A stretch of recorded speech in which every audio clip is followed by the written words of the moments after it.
اور چوتھی عورت ہے حضرت خدیجہ الکبریٰ رضی اللہ تعالیٰ عنہ۔ تو میری ماؤں بہنوں ذرا غور کرنے کی بات ہے کہ حضرت خدیجہ الکبریٰ کو دنیا کی سب سے بہترین عورت قرار دیا گیا، سب سے بہترین عورت قرار دیا گیا۔ اور دیکھو اللہ کے رسول صلی اللہ علیہ وسلم حضرت خدیجہ سے بہت محبت کرتے ہیں، حضرت خدیجہ سے بہت محبت کرتے ہیں۔ دنیا میں ہر عورت چاہتی ہے کہ اس کو اس کے شوہر کا پیار اور محبت نصیب، پیار اور محبت نصیب، لیکن یہ خواہشیں ہر دل میں جاگتی، لیکن کسی دل میں یہ خیال نہیں آتا کہ اس کو اپنے شوہر کی محبت کیسے حاصل کرنی چاہیے۔ ہر عورت کی تمنا ہوتی کہ میرا شوہر مجھ سے محبت کرے، لیکن اللہ کی بندیوں بتاؤ کتنی عورتیں جانتی ہیں کہ شوہر کی محبت کیسے حاصل کی جائے؟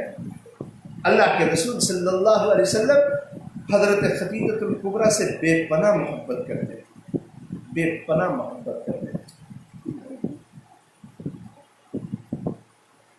اور اس محبت کا یہ عالم تھا کہ حضرت خدیجہ الکبریٰ رضی اللہ تعالیٰ عنہ جب تک زندہ رہی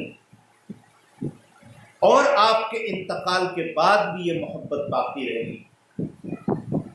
حضرت عائشہ صدیقہ رضی اللہ تعالیٰ عنہ فرماتی ہیں کہ اللہ کے رسول صلی اللہ علیہ وسلم جب کبھی کوئی بکریاں ذبح کرتے تو نبی کریم علیہ السلام مدینے میں اور مدینے کے آس پاس حضرت خدیجہ الکبریٰ کی سہیلیوں کو تلاش کر کر کے ان کے گھر گوشت بھیجا کرتے تھے۔ اندازہ ہے آپ کو؟ حضرت عائشہ حضرت خدیجہ الکبریٰ کے انتقال کے بعد زندگی میں نہیں، اتنی محبت کہ اللہ کے رسول نے اگر کبھی بکری بکرا ذبح کیا تو مکہ مدینہ اور اس کے آس پاس اللہ کے رسول ان کی سہیلیوں کو تلاش کر کے ان کے گھر گوشت بھیجتے تھے۔ کتنی محبت ہوتی۔ ایک مرتبہ کیا ہوا، اللہ کے رسول صلی اللہ علیہ وسلم حضرت عائشہ صدیقہ رضی اللہ تعالی عنہ کے سامنے حضرت خدیجہ الکبریٰ کا تذکرہ کر رہے تھے۔ آپ جانتی ہیں کہ ایک سوتن کو اپنی سوتن کا تذکرہ برا لگتا ہے۔ حضرت عائشہ صدیقہ رضی اللہ تعالیٰ عنہ کو تھوڑا برا لگا، ناگوار ہوا، تو انہوں نے فرمایا اے اللہ کے رسول، آپ ایسی بڑھیا کا تذکرہ کرتے ہیں جس کے منہ کے اندر دانت نہیں، جو بوڑھی ہو چکی تھی اور اب دنیا میں بھی نہیں رہی اور اس کو مرے ہوئے بھی کئی سال ہو گئے۔ اللہ تعالیٰ نے آپ کو اس سے خوبصورت بیوی عطا فرمائی، آپ کو اس کو یاد کرنے کی کیا ضرورت ہے؟ اللہ کے رسول نے فرمایا اے عائشہ، تم مجھے اس معاملے میں ملامت نہ کرو، مجھے رب کائنات کی جانب سے خدیجہ کی محبت عطا کی گئی، مجھے اللہ کی جانب سے حضرت خدیجہ الکبریٰ کی محبت عطا کی گئی ہے۔ اور آپ نے فرمایا کہ میں اس سے اتنی محبت کیوں کرتا ہوں؟ آپ نے فرمایا اے عائشہ، جب میرے ساتھ کوئی کھڑا ہوا نہیں تھا، سارا مکہ اور سارا حجاز مقدس میرا مخالف تھا، تب حضرت خدیجہ الکبریٰ میرے ساتھ کھڑی ہوئی تھی، اور جب میرے پاس خرچ کرنے کے لیے ایک پیسہ نہیں تھا، اس عورت نے سارا مال میرے قدموں میں لا کر کے ڈال دیا۔ اور فرمایا اے عائشہ، جب کوئی میری بات سننے کے لیے نہیں تھا، سارا زمانہ میرا مخالف تھا، اس وقت عائشہ حضرت خدیجہ میری بات سنتی تھی اور مجھے تسلی دیتی۔ اے عائشہ، میں ایسی عورت کو کیسے بھول جاؤں؟ میں نے سب کا حق ادا کر دیا، لیکن خدیجہ کا حق مجھ سے ادا نہیں ہو سکتا۔ ایسی عورت سے محبت۔ میں سناتا ہوں آپ کو ایک واقعہ۔ حضرت عائشہ صدیقہ رضی اللہ تعالیٰ عنہ فرماتی ہیں کہ ایک مرتبہ نبی کریم علیہ السلام میرے کمرے میں آرام فرما رہے تھے، اچانک دروازے پر کسی عورت نے آواز دی۔ اللہ کے رسول صلی اللہ علیہ وسلم بے چین ہو گئے، اپنے بستر سے اٹھے، دروازے کی طرف بھاگے، اور حال یہ تھا کہ آپ کی چادر جو آپ کے کندھے مبارک پر تھی وہ زمین میں کھچڑتی ہوئی جا رہی تھی، اور آپ یہ الفاظ کہتے تھے، معلوم ہوتا ہے حالہ آئی ہے، حالہ آئی ہے، حالہ آئی ہے۔ جا کر کے دیکھا تو حضرت حالہ باہر کھڑی ہوئی تھی، آپ نے ان کو بلایا اور ان کا استقبال کیا، اور آپ نے اپنے بستر مبارک پر ان کو بٹھایا۔ معلوم ہے یہ حالہ کون ہے؟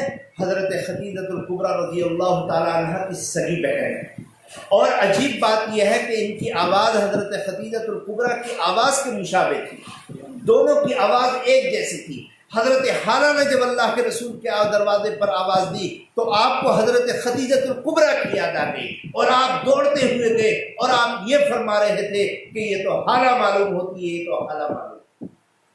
بتاؤ اپنے دل پہ ہاتھ رکھ کے کہ آپ کے شوہر آپ سے اتنی محبت کرتے ہیں؟ ہر عورت چاہتی ہے کہ اس کا شوہر محبت کرے، لیکن کسی کو یہ پرواہ نہیں ہے کہ میرا شوہر مجھ سے محبت کیسے کرے۔ حضرت عمر رضی اللہ تعالیٰ عنہ سے نبی کریم علیہ السلام نے فرمایا، اے عمر، نیک عورت سے نکاح کرنا۔ پوچھا اللہ کے رسول یہ نیک عورت کون؟ فرمایا کہ نیک عورت وہ عورت ہے جس کے اندر 3 خصوصیات ہوں۔ نمبر 1، اذا نظرها اسرته، او کما قال النبی صلی اللہ علیہ وسلم۔ آپ نے پہلی بات یہ فرمائی کہ عورت ایسی ہونی چاہیے کہ اس کا شوہر اس کی طرف دیکھے تو اس کو خوش کر دے۔ کیا مطلب ہے اس کا؟ اس کا مطلب یہ ہے کہ آدمی پورا دن محنت کرنے کے بعد، سورج ڈھلنے کے بعد جب اپنے گھر میں داخل ہوتا ہے تو بیوی کا سراپا، اس کا لباس، اس کے ہاتھ پیر، اس کے بال وغیرہ صاف ستھرے ہونے چاہیے، اس کا کمرہ، اس کے کمرے کی چادریں، بستر سب صاف ستھرا ہونا چاہیے۔ آدمی 12 گھنٹے کی ڈیوٹی کرنے کے بعد اپنی بیوی بچوں کے لیے در در کی ٹھوکریں کھانے کے بعد میں جب حاضر ہوتا ہے تو اس نے گھر کے اندر ایک سکون چاہتا ہے۔ دوسری بات آپ نے ارشاد فرمائی، اذا امرها اطاعته۔ اللہ کے رسول نے فرمایا، عمر، نیک عورت کی دوسری مثال، دوسری پہچان یہ ہے کہ اگر اس کا شوہر کسی بات کا حکم دے تو اس کام کو پورا کر دے، اس کام کو پورا کر دے۔ اللہ کے رسول نے فرمایا کہ اگر آس پاس میں 2 پہاڑ ہو اور شوہر کسی اپنی بیوی کو یہ حکم کرے کہ اس پہاڑ کے پتھروں کو اٹھا کر اس پہاڑ کی چوٹیوں پر رکھ دینا، ظاہر سی بات ہے کہ ساری دنیا کے انسان مل کر بھی ایسا کام نہیں کر سکتے، ایک عورت کیا کرے گی؟ لیکن فرمایا کہ اس عورت کو اس کام کی کوشش کرنی چاہیے، اس لیے کہ اس کے شوہر نے اس کو حکم دیا ہے۔ تیسری پہچان نیکی کی یہ فرمائی، اللہ کے رسول نے فرمایا کہ جب شوہر گھر سے نکل جائے یا بیوی اپنے میکے میں ہو اور شوہر اس کو نہ دیکھ رہا ہو تو پھر اپنے شوہر کے مال کی اور اپنی ذات کی اس کو حفاظت کرنی چاہیے، شوہر کے مال اور اپنی ذات میں خیانت نہیں کرنا چاہیے۔ شوہر ہے جب تک گھر میں کھڑی ہے، اور شوہر نکل گیا تو دروازے پر کھڑی ہے، چھت پر کھڑی ہے، شوہر کی بغیر اجازت دوسرے کے گھروں میں جاتی ہے اور ملاقاتیں کرتی ہے۔ میری ماں و بہنوں، اللہ کے رسول نے فرمایا یہ 3 صفات کی حامل عورت نیک ہو۔ یہ بات ہے، اگر عورتیں اپنے شوہر کی اطاعت و فرما برداری نہ کرنے لگے تو شوہر ان سے محبت کیوں نہ کرے، لیکن جو محبت کرنے کے طریقے نہیں جانتے ان کا حال کیا ہوتا ہے۔ بہرحال نبی کریم علیہ السلام کو اتنی محبت تھی۔ مورخین نے لکھا ہے کہ حضرت خدیجہ الکبریٰ رضی اللہ تعالی عنہ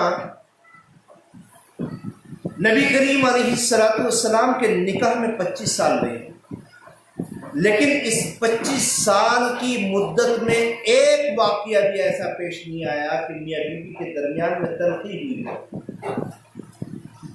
ایک واقعہ بھی ایسا پیش نہیں آیا، ایک واقعہ کہ دونوں کے درمیان میں کوئی تلخی ہوئی۔ کیسے ایسا شوہر محبت نہیں کرے؟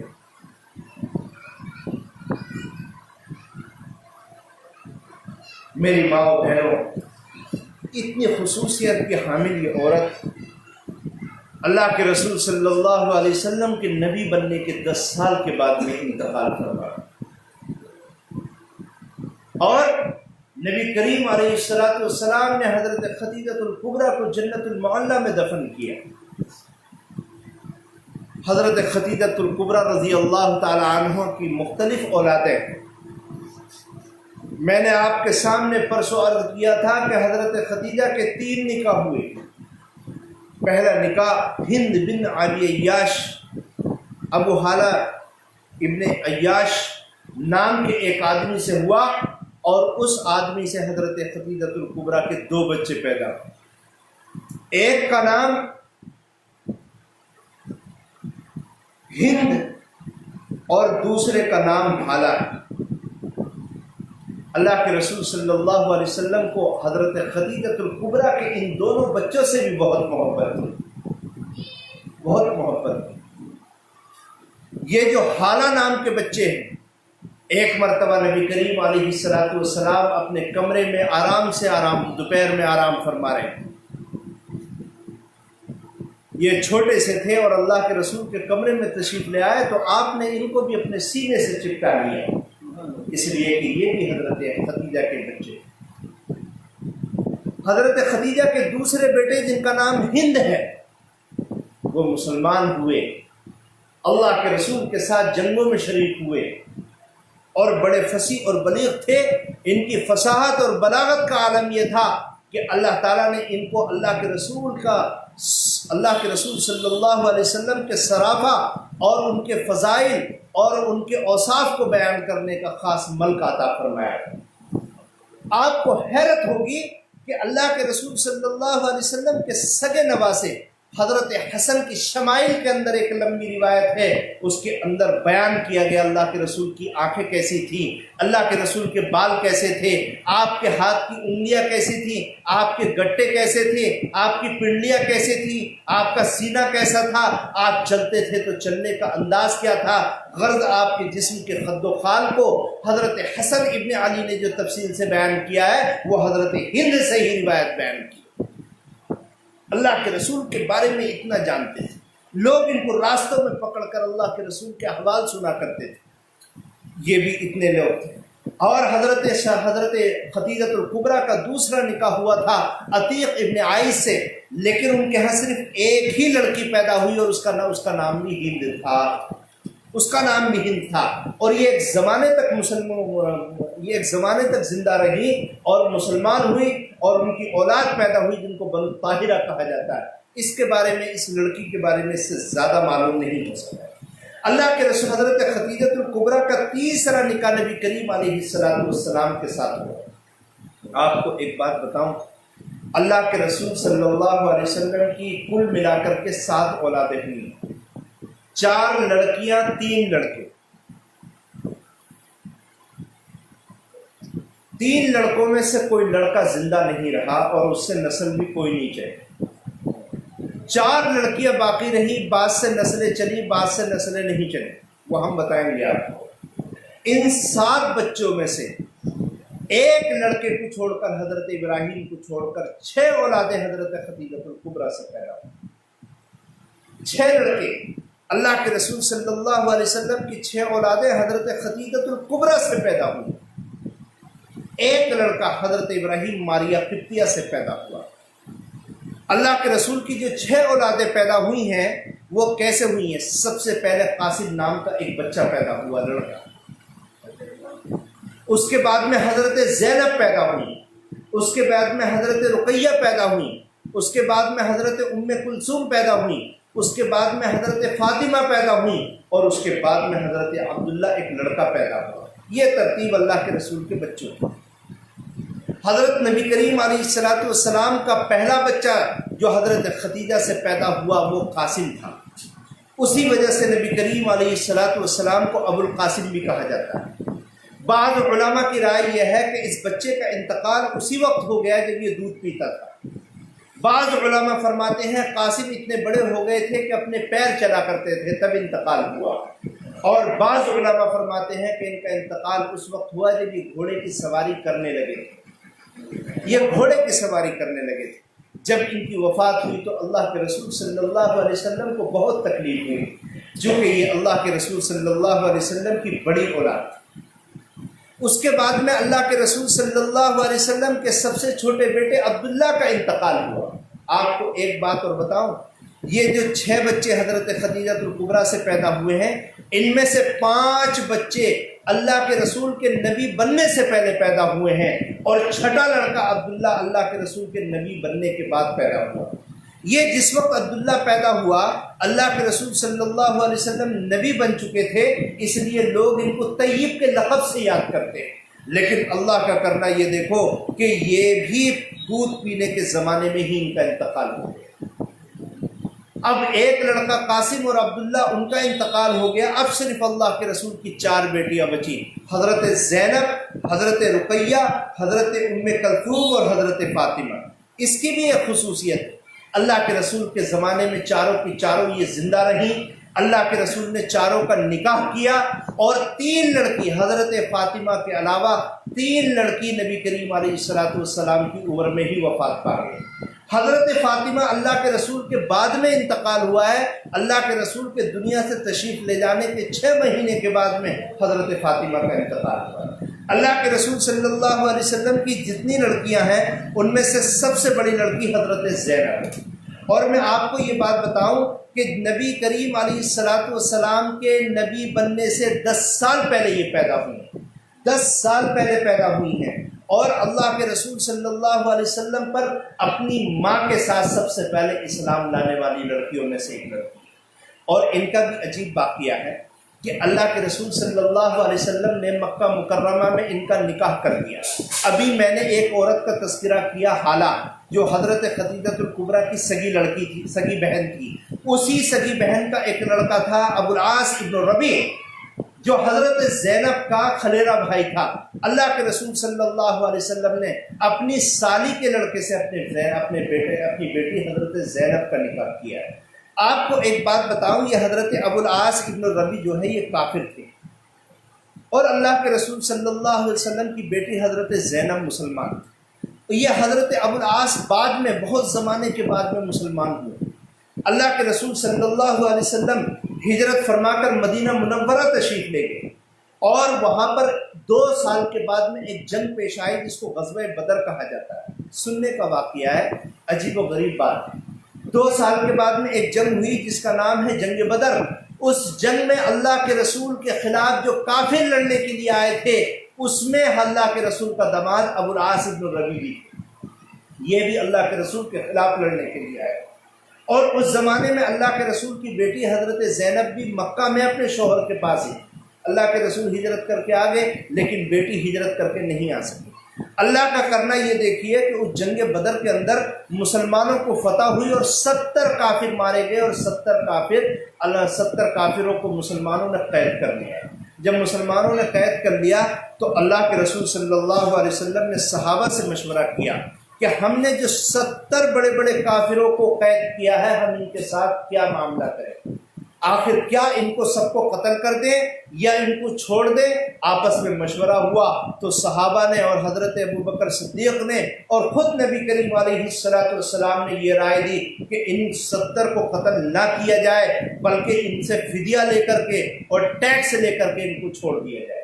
چنانچہ اعلان کر دیا گیا، 70 کے 70 کو بتا دیا گیا کہ تم اپنے گھر سے پیسے منگواؤ، پیسے ہمیں دو اور ہم تمہیں چھوڑ دیں گے۔ یہ جو اللہ کے رسول صلی اللہ علیہ وسلم کے داماد تھے ابو العاص ابن ربیع، انہوں نے بھی مکہ کے اندر خط لکھا اپنی بیوی کو کہ میں گرفتار ہو گیا ہوں اور اتنے پیسے بھیجو، مجھے آزاد ہونا ہے۔ اس وقت اللہ کے رسول کی بیٹی حضرت زینب کے پاس میں کوئی پیسے نہیں تھے۔ ان کے گلے کے اندر ایک سونے کا ہار تھا جو ان کی ماں حضرت خدیجہ الکبریٰ نے ان کو جہیز میں دیا تھا۔ حضرت زینب رضی اللہ تعالیٰ عنہ نے وہ ہار اپنے شوہر کو چھٹانے کے لیے مدینہ منورہ بھیج دیا۔ جب وہ ہار وہاں پہنچا اور وہ ہار اللہ کے رسول کی خدمت میں گیا تو آپ نے اس ہار کو دیکھا تو آپ کی آنکھوں سے آنسو جاری ہو گئے۔ آپ کو اپنی پیاری بیوی حضرت خدیجہ کی یاد آ گئی، آپ کو اپنی پیاری بیوی حضرت خدیجہ کی یاد آ گئی۔ آپ نے صحابہ اکرام کو جمع کیا اور جمع کرنے کے بعد میں فرمایا دیکھو بھائی ہم نے یہ اعلان کیا تھا کہ ہر قیدی اتنا اتنا پیسہ دے ہم اسے چھوڑ دیں گے. میری بیٹی حضرت زینب نے اپنے شوہر کو چھٹانے کے لیے میری بیوی حضرت خدیجہ کا ہار بھیجا ہے. اگر تم چاہو تو میرے داماد کو چھوڑ دو اور یہ ہار بھی واپس کر دو اس لیے کہ یہ میری بیوی کی نشانی ہے. تمام صحابہ نے کہا سر تسلیم خم ہے جو بھی مزاج یار میں آئے. اے اللہ کے رسول جو حکم آپ کا اور مشورہ ہے اس پر عمل کریں گے. چنانچہ اللہ کے رسول نے اپنے داماد ابو العاص ابن الربیع کو چھوڑا اور ہار بھی ان کو واپس کرا لیکن ایک شرط رکھی اور وہ شرط یہ تھی کہ ہم اس شرط پر تمہیں چھوڑ رہے ہیں جب تم مکہ مکرمہ چلے جاؤ گے تو ہماری بیٹی زینب کو مدینے بھیج دینا اس لیے کہ ہماری بیٹی مسلمان ہے اور تم کافر ہو. ایک مسلمان عورت کافر مرد کے ساتھ نہیں رہ سکتی. حضرت ابو العاص ابن الربیع نے وعدہ کر لیا کہ میں مکہ مکرمہ جا کر کے تمہاری بیٹی کو مدینے بھیج دوں گا. چنانچہ یہ مکہ گئے اور مکہ جانے کے بعد میں ایک سواری تیار کی. اس وقت حضرت زینب کے پیٹ میں حمل تھا. انہوں نے اپنے بھائی کنانہ سے کہا کہ میری بیوی کو اپنے اونٹ پر بٹھاؤ اور ان کو مدینہ منورہ چھوڑاؤ. یہ آدمی دن کا وقت تھا. انہوں نے کنانہ نے اپنی بھابھی کو اونٹ پر بٹھایا اور اونٹ کی مہار پکڑ کر مکہ مکرمہ سے نکلے لیکن کافروں نے دیکھ لیا اور چاروں طرف سے گھیر لیا. کسی بدبخت کافر نے ایک برچھا مارا جس سے حضرت زینب گر گئی اور گرنے کی وجہ سے آپ کے پیٹ میں جو حمل تھا وہ حمل ضائع ہو گیا. آخرکار کنانہ کے خاندان والے بھی آ گئے اور قبیلے قریش اور کنانہ کے خاندان والوں میں تلواریں نکل آئیں لیکن اس وقت مکہ کے سردار ابو سفیان آئے اور انہوں نے بیچ بچاؤ کیا اور کنانہ کو سمجھایا کہ دیکھو یہ لڑکی اللہ کے رسول کی بیٹی ہے. اگر تم دن کے اجالے میں یہاں سے لے کر اس لڑکی کو جاؤ گے تو لوگ مکہ کے لوگ اپنی ہار مانیں گے لہذا تم رات کے وقت میں اس لڑکی کو لے کر کے نکل جانا. چنانچہ کچھ دن کے بعد میں کنانہ نے اونٹ پر اپنی بھابھی کو بٹھایا اور بٹھانے کے بعد میں مکہ سے باہر آئے. وہاں پہلے سے اللہ کے رسول کے خادم حضرت زید بن حارثہ موجود تھے. ان کو سونپا اور وہ لے کر کے مکہ مکرمہ مدینہ منورہ آ گئے. اللہ کے رسول نے اپنی بیٹی کو ایک مکان میں ٹھہرایا. دیکھیے حالات دیکھیے. اس کے بعد میں 3 یا 4 سال تک حضرت زینب رضی اللہ تعالیٰ عنہ بغیر شوہر کے رہیں اور شوہر ان کے مکہ مکرمہ میں رہے وہ کافر تھے. لیکن پھر ایک واقعہ پیش آیا سن 7 ہجری کے اندر اور وہ واقعہ یہ پیش آیا کہ مکہ والوں کا ایک قبیلہ ایک قافلہ ملک شام تجارت کے لیے گیا. اس کے پاس بہت زیادہ مال و دولت تھا. اللہ کے رسول صلی اللہ علیہ وسلم کو معلوم ہوا کہ قبیلہ قریش کا ایک قافلہ ملک شام گیا ہے جس کے پاس لاکھوں روپے کا مال ہے. آپ نے فوراً 170 فوجیوں کا ایک چھوٹا لشکر تیار کیا اور حضرت زید ابن حارثہ کو اس کا کمانڈر بنایا اور فرمایا کہ وہ قافلے کو روک لو اور سب کو گرفتار کر کے مدینہ منورہ لے آؤ. چنانچہ یہ 170 فوجی جب راستے میں گئے اور اس قافلے کو گھیر کر سب کو گرفتار کر لیا تو اس میں سے حضرت نبی کریم علیہ السلام کے داماد حضرت زینب کے شوہر ابو العاص ابن الربیع بھی تھے. وہ وہاں سے بھاگے اور بھاگ کر کے سیدھا مدینہ منورہ آئے اور اپنی بیوی زینب کے پاس جا کر کے پہنچے. بولے کہ زینب میں تیرا شوہر ہوں, اللہ کے واسطے تو مجھے اپنی امان میں لے لے ورنہ مسلمان مجھے قتل کر دیں گے.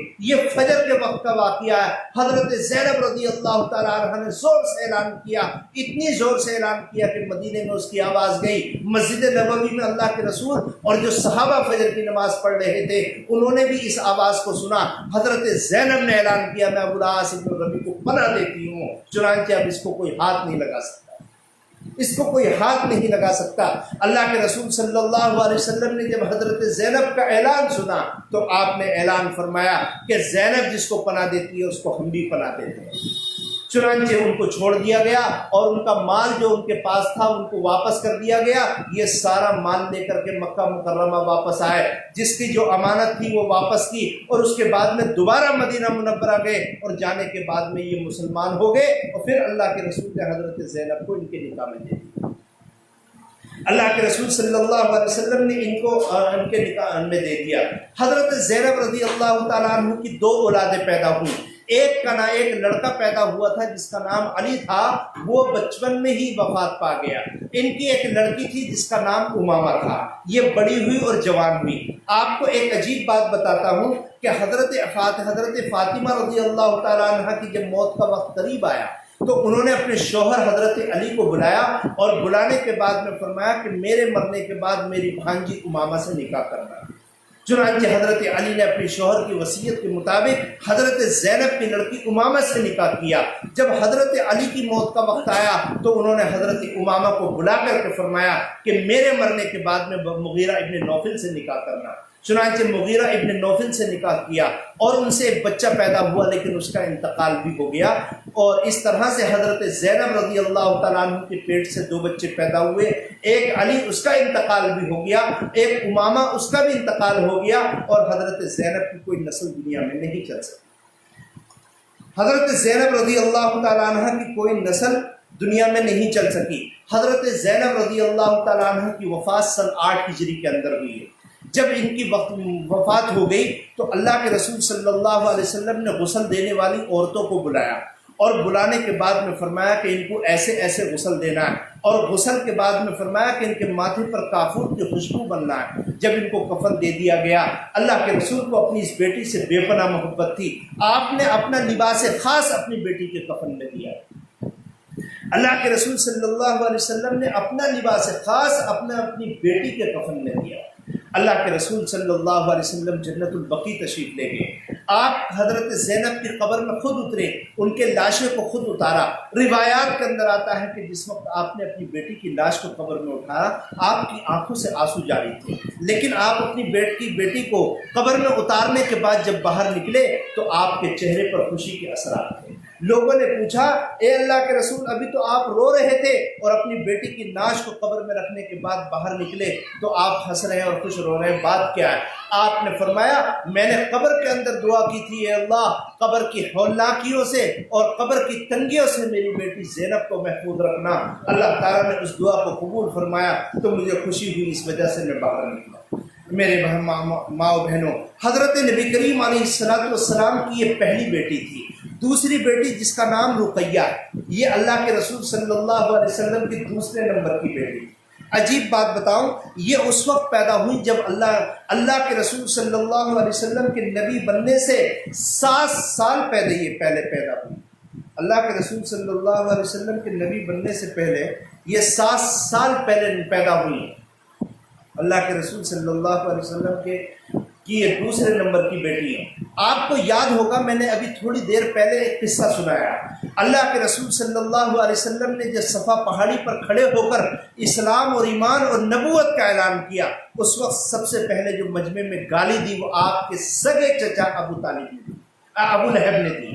آپ کو حیرت ہوگی، سننے کے بعد حیرت ہوگی، اللہ کے رسول صلی اللہ علیہ وسلم کی 2 بیٹیاں حضرت رقیہ اور حضرت ام کلثوم، اسی ابو لہب کے دونوں بیٹوں سے نکاح ہوا تھا۔ اللہ کے رسول کی دونوں بیٹیوں کا نکاح، حضرت ام رقیہ اور ام کلثوم کا نکاح اسی ابو لہب کے 2 بیٹوں سے ہوا تھا، لیکن ابھی رخصتی نہیں ہوئی تھی، صرف نکاح ہوا تھا۔ جیسے ہی اللہ کے رسول نے نبوت کا اعلان کیا، اس بدبخت نے اپنے دونوں بیٹوں سے ان دونوں لڑکیوں کو طلاق دلوا دی، ان دونوں بیٹیوں کو طلاق دلوا دی۔ اس کے بعد میں چنانچہ اللہ کے رسول صلی اللہ علیہ وسلم نے نبی حضرت رقیہ رضی اللہ تعالیٰ عنہ کا نکاح حضرت عثمان غنی رضی اللہ تعالیٰ عنہ سے کر دیا۔ بہرحال کل تشریف لائیے، میں سناؤں گا کہ کیسے نکاح ہوا اور کیا حالات پیش آئے۔ دنیا میں واحد ایک ایسے آدمی حضرت عثمان غنی ہیں جس کے نکاح کے اندر ایک نبی کی 2 اولادیں رہیں۔ اللہ تعالیٰ ہم سب کو عمل کی توفیق عطا فرمائے۔ وآخر دعوانا الحمدللہ رب العالمین۔ 11 مرتبہ درود شریف پڑھ لیں۔